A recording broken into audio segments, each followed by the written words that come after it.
से जुड़ा, आपने एक इंटरव्यू में बताया है कि आपकी विचारधारा जो कांग्रेस से मिलती जुलती मेल खाती है, तो क्या ये इंडिकेट है कांग्रेस के लिए आप खुला रास्ता? बिल्कुल। आप देखिए, जो मैंने कहा है उसको फिर से दोहरा देता हूँ। उन्होंने पूछा आपकी विचारधारा क्या है, तो मैंने कहा कि मेरी विचारधारा, हम गांधी को लेकर चल रहे हैं और हर दिन अपने भाषणों में भी कहते हैं कि पूरा ये जो जन सुराज है, ये आजादी से पहले, आज की कांग्रेस नहीं, आजादी से पहले जो कांग्रेस की व्यवस्था थी, उस व्यवस्था को पुनर्जीवित करने का प्रयास है। जहां दल जो है वो किसी व्यक्ति विशेष का ना हो, किसी जाति का ना हो, किसी परिवार का ना हो। आजादी से पहले जो कांग्रेस थी वो किसी परिवार की पार्टी नहीं थी, वो किसी जाति विशेष की पार्टी नहीं थी, वो उन सब की का दल था जो बिहार, जो राज्य, जो देश को आजाद करना चाहते थे। तो जन सुराज उस सोच से प्रेरित है।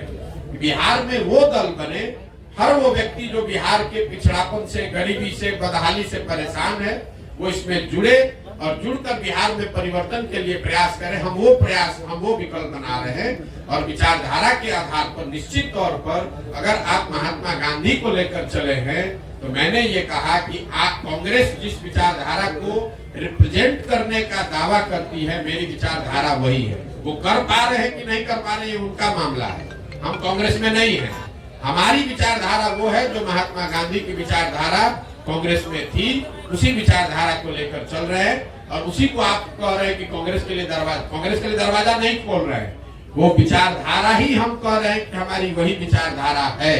महात्मा गांधी की जो विचारधारा थी, उसी विचारधारा से प्रेरित होकर इस व्यवस्था को बनाने का प्रयास है और उसी विचारधारा को कांग्रेस या उनके साथी दल उस विचारधारा का प्रतिनिधित्व होने का दावा करते हैं। उस नजरिए से आप कह सकते हैं कि मेरी विचारधारा उनसे मिलती जुलती हो सकती है या उनके करीब हो सकती है। नहीं लड़ेंगे, कोई हड़बड़ी नहीं। लेकिन जो आपके साथ जुड़े हुए लोग हैं, हाँ। उनको आप क्या कहेंगे? किन पार्टी को? कोई दिक्कत कुछ नहीं कहेंगे। आप अपने विवेक के अनुसार आप जहां भी चाहें आप वहां वोट कर सकते हैं। मान लीजिए कि आप कांग्रेस की विचारधारा में यकीन रखते हैं और कांग्रेस वहां चुनाव नहीं लड़ती है। कई ऐसे जगह है जहां कांग्रेस की विचारधारा में यकीन रखने वाले लोग हैं, लेकिन कांग्रेस पार्टी वहां भी चुनाव नहीं लड़ती है। कई ऐसे जगह है जहां बीजेपी के विचारधारा के मानने वाले लोग हैं, लेकिन भाजपा वहां चुनाव नहीं लड़ती है। तो क्या करते हैं? अपनी समझ से जो उपलब्ध ऑप्शन है उसमें से आप चुनाव करके उसको जिसको वोट देना दीजिए। अभी तो आपको बताया भैया, किसी पार्टी से मिल। हमारी विचारधारा, मेरा अपना मत ये है कि जो आजादी से पहले महात्मा गांधी की कांग्रेस थी, हम उसी से प्रेरित होकर जन सुराज हमने शुरू किया है। विचारधारा जो गांधी की विचारधारा थी, वही विचारधारा जन सुराज की विचारधारा है या उसको बनाने का आज के संदर्भ में उसी के करीब रहने का प्रयास है। सर, अभी आपने कहा कि लालू के डर से बीजेपी को वोट दिया था, बीजेपी के डर से लालू को। 2005 से लेकर आज तक नीतीश जी को किसके डर से वोट मिला? नीतीश जी को दो वजहों से वोट मिला है। पहली बात, जो नीतीश कुमार को वोट देता है उसका मेन वोट वही है जो लालू जी के खिलाफ वोट देता है।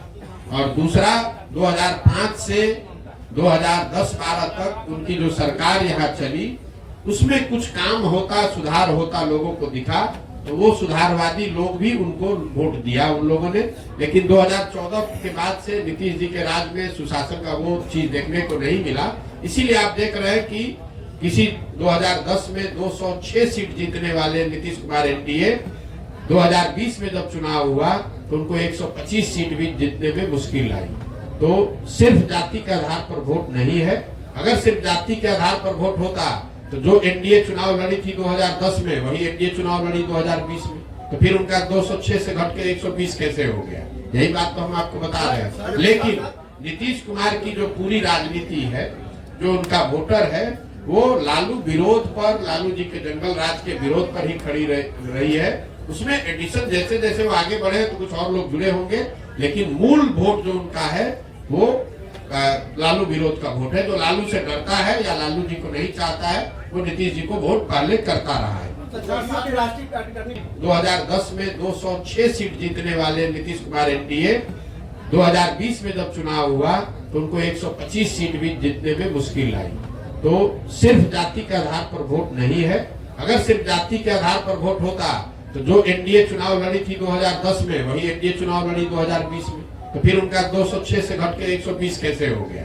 यही बात तो हम आपको बता रहे हैं। लेकिन नीतीश कुमार की जो पूरी राजनीति है, जो उनका वोटर है, वो लालू विरोध पर, लालू जी के जंगल राज के विरोध पर ही खड़ी रही है।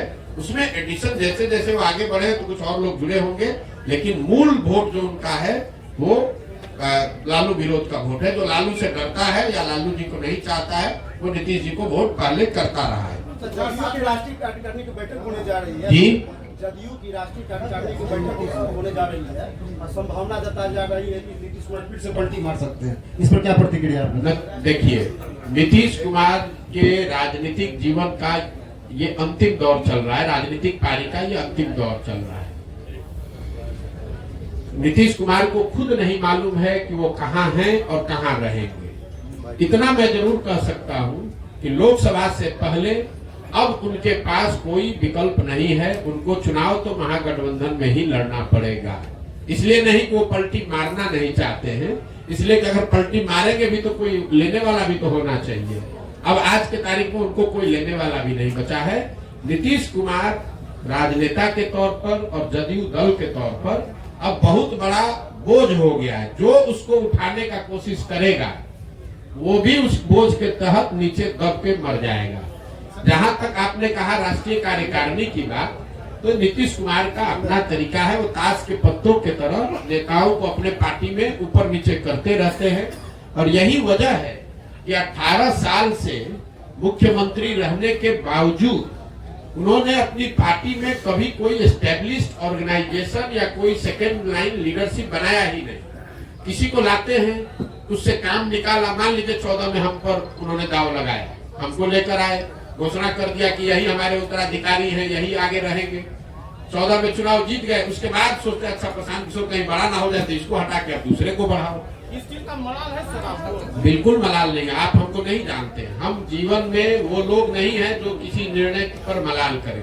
हमारे माता पिता और हमारे गुरुओं ने सिखाया है कि जीवन में जो आप काम करते हैं उसके अगर उसमें आपको कुछ गलती हो जाए तो उससे दो रास्ते आपके पास है। एक, आप अपने निर्णय और अनुभव के आधार पर सीख सकते हैं, सीख कर आगे जीवन में गलती न करें ये कर सकते हैं, या उसका मलाल कर सकते हैं। हम मलाल करने वाले लोग नहीं हैं।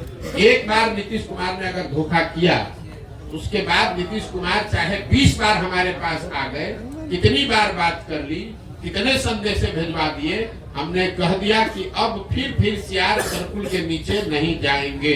हमको चाहे 1 बरस लगे कि 10 बरस लगे, अब नीतीश कुमार के साथ जाने का कोई सवाल नहीं है। नीतीश कुमार जब महागठबंधन बनाए, इस बार आपको पता चला जब बनाए तब हमको आकर मार्च में 6 महीना पहले आकर सबसे पहले हम ही से सलाह किया कि भाई हम महागठबंधन बनाना चाहते हैं, आप इधर आ जाइए। आप तो भाजपा के खिलाफ हमारी मदद करना चाहते थे। उस समय भी हमने कहा कि हम नहीं मिलेंगे, अब नहीं आ सकते हैं, आपको जो करना है वो कीजिए, हम अपनी नई व्यवस्था ही बनाना चाहते हैं। अरे प्रशांत किशोर जी,